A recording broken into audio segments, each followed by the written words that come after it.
ici, s'il vous plaît. Voilà.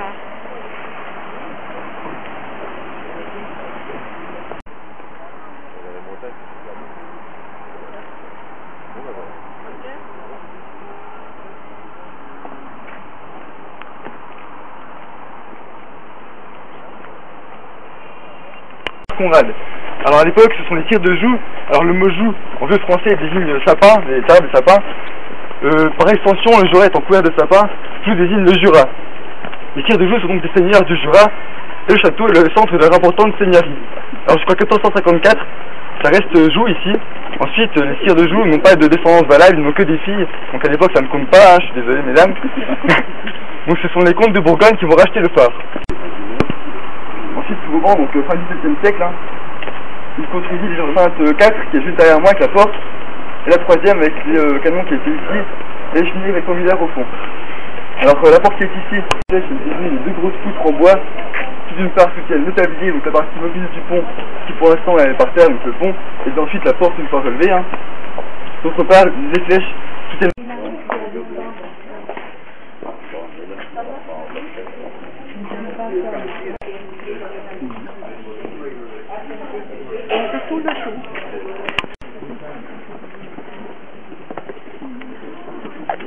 Les volets, ça permet les esclaves. Il s'agit de l'Afrique d'abord, parce que l'homme qui est venu ici, qui a été embastillé jusqu'à ce que mort s'en suive par Bonaparte, à savoir Toussaint Louverture, c'est un homme qui est venu du continent africain, du moins son ancêtre a été pris dans des razzias en 1739 à Alada, au Bénin. Donc c'était un nègre de la nation Ardra, comme on dit dans l'ancienne terminologie des africanistes. Alors, il faut savoir que lorsqu'il a été pris, la traversée de l'océan Atlantique a duré presque 4 mois.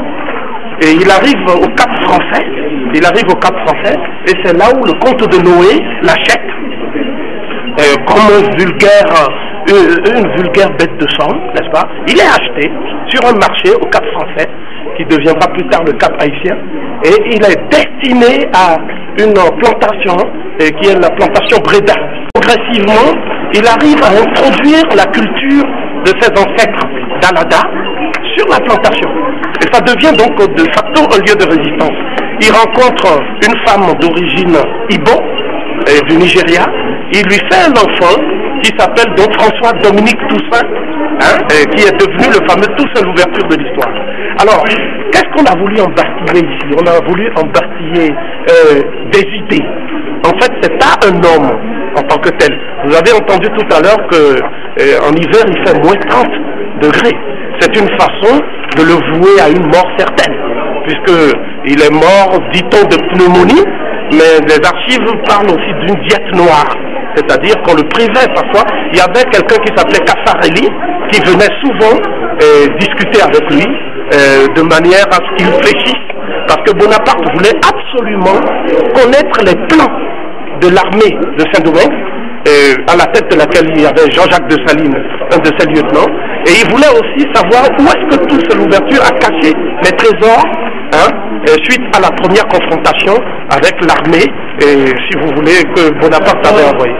Donc, en conclusion, ce que je veux dire, c'est que Toussaint Louverture a rédigé une constitution qui n'est pas connue des historiens et des écoliers le 8 juillet 1801.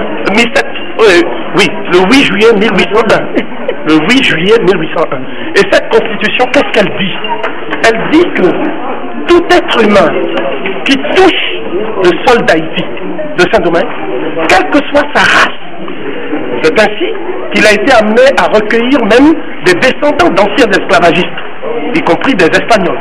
Quel que soit son sexe, il ne faut jamais perdre de vue que la Révolution française n'a pas considéré les femmes comme des citoyennes. Sinon, on s'expliquerait mal pourquoi Olympe de Gouges a écrit sa propre déclaration des droits de la femme, n'est-ce pas? Et donc, ces idées étaient extrêmement avancées pour l'époque.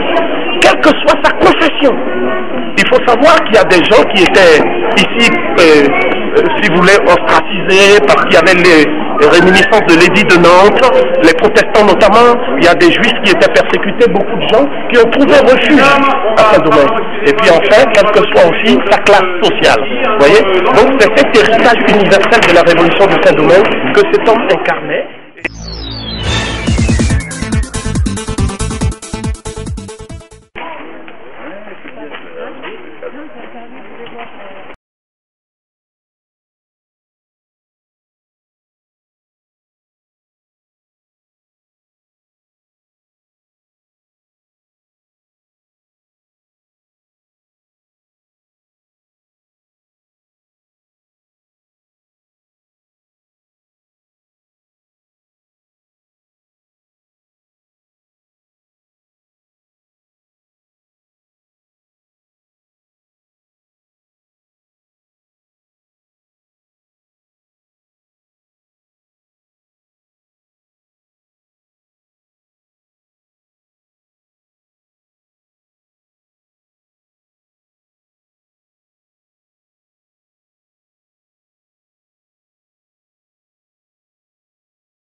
On a les cendres de ses enfants, tu vois. Il a reconnu que le corps n'est plus là. Et déjà, les gens avaient dit que Mitterrand doit mettre le corps au Panthéon. Et c'est là où on avait dit à Mitterrand que le corps a été brûlé. Ouais. Instruction.